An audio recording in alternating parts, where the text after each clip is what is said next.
Hey guys, my name is Sam. I'm a peer leader at the CMHA. Today we're going to be working on foxes. So right here I have some mini versions. I call them little baby foxes, but today we're going to be working on a big fox. So you are going to need some materials for this, probably materials that you can find kind of just laying around your house. So I'm going to go read through them and then give you guys a couple of minutes to gather your materials. So what we're going to need for this is some pencil crayons, or really anything like highlighters, Sharpies, anything that you can decorate your fox with later. We are also going to need a pencil sharpener if you are using some sort of pencil or pencil crayons, some tape, and some scissors.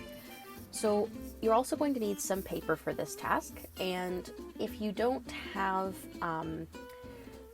printer paper, any paper will do. Newspaper, origami paper, craft paper. The most important part is that we're making it a square. So I'm going to go ahead and show you how to do that now. I have shown this in previous videos where it's a little bit more detailed, so if you want to go take a look at those, please do. But for now, I'll just show you how to do it quickly in this video. So we're going to take the upper right corner of the paper and fold it down to the lower left side. You're going to want to make sure that the left side lines up with the part that you're folding over, so that point at the top upper left corner is equal. Go ahead and just flatten along that line. Now what we're going to do is take the upper left corner and we're going to fold it into the lower right corner that we folded earlier.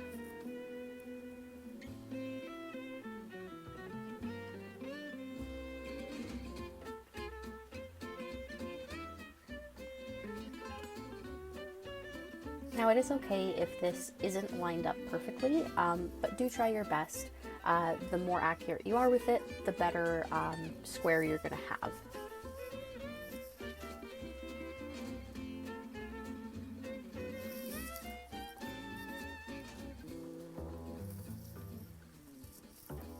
So now we have the spot at the bottom that we don't want.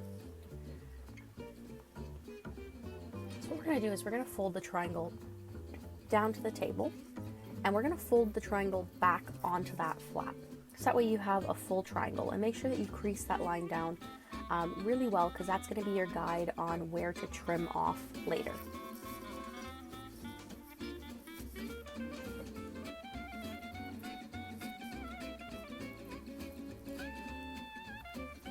So go ahead and open it and just flatten everything out. Now we have this part at the bottom that we don't want. So if you have scissors, you can go ahead and cut along that line and you'll have your square. But if you don't have scissors, I'm going to show you a quick way that you can take off the bottom without needing scissors. So all you're going to do is you're going to fold that tail back up on the line and flatten it really, really hard. You're going to make sure you crease it either with your nail. If you don't have nails long enough to do that, make sure you're using a pencil crayon or something flat and putting a lot of force down on that line. Now what we're going to do is fold it back and forth on itself, repeating this step probably about 4 or 5 times, just so that way the paper is weak enough at that crease line so we can tear it off.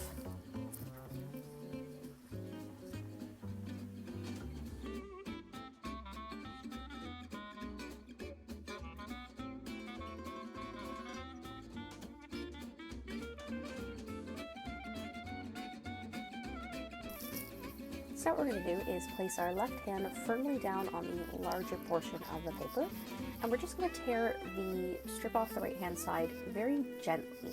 As you can see here, when I was tearing it, it did end up ripping the paper. I didn't crease it hard enough, but that's okay because it's just on the piece that I'm going to be putting aside anyways.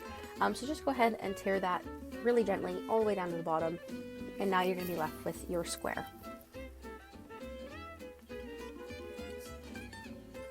So the next step in this project is to color your paper if you don't already have a piece of colored paper. So for this project today, I do have a piece of paper that I've already colored in with orange highlighter, but I also can use, you also can use a pencil crayon as well, which I did use for one of the baby foxes here as well. It does give it more of a fur-like look just because of the strokes of the pencil crayon, but just for vibrance and making it pop, I used the highlighter for the one that I'm making today.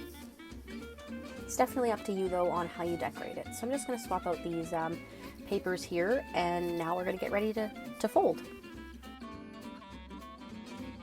So we're going to make sure that the orange side is facing the table and the blank side is facing the ceiling. We're also going to want to turn the paper so that way the top of the paper is facing forward and you've got a diamond shape rather than a square. So now we're going to take that top point of the diamond and fold it right in half down to the bottom point.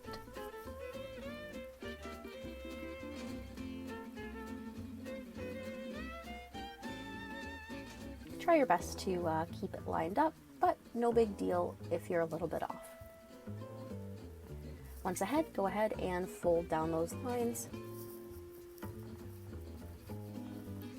What we're going to do is take the left side and fold it right over to the point on the right side, so in half again.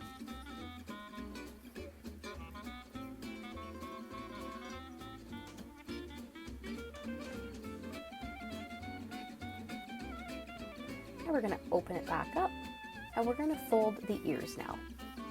So I'm going to take the right side here and we're just going to fold it up almost to the middle crease, but not quite. We're just going to fold it up just until probably about ½ an inch before that middle crease, because that's what's going to give you the ears at the top. And then all you're going to do is just flatten that line the best that you can. I kind of like when they land wherever they land, gives it a little bit more of a realistic look to the ears.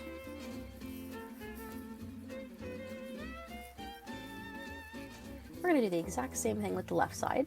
So once again, we're just folding it inwards, not directly at that middle line, but just close enough just to give it that space between the ears at the top.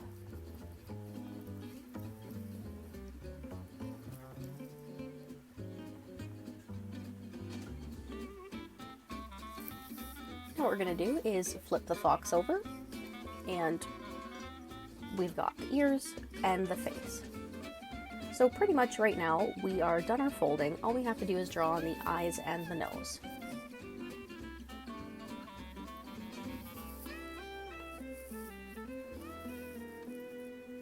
So for my fox here, I like to put just 2 little curved lines for the eyes.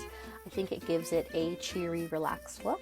But you guys can also get super creative here too, and you can do any eyes that you want. You can do happy eyes, maybe angry eyes, anything that you want, and then go ahead, once you've kind of made that your own, you can go ahead and just draw the nose. All that is just a little curved line down at the bottom, and then you're going to color it in black or a brown or anything that is dark enough for that orange color.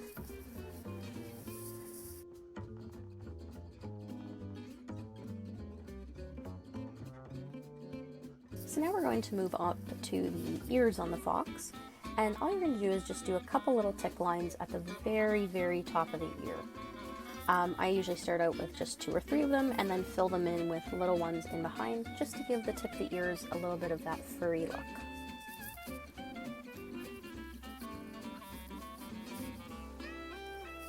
And at this point, your fox is considered done, unless you want to decorate it some more, and by all means, please do that. There's definitely no limitations to making foxes. You can make them pink, you can make them blue, any color that you want.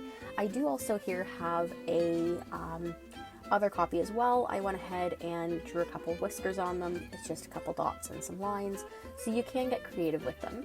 I also do have a version here, so if you don't have colored paper, or you just have white printer paper and you don't have the ability to color it in, maybe you just have a pen and some paper, that's okay. You can still do this craft by maybe making like a winter fox. So it's definitely up to you. You can take the time to really make it your own, get creative with the materials that you have, and most importantly, have fun with it. So thank you guys very much for watching.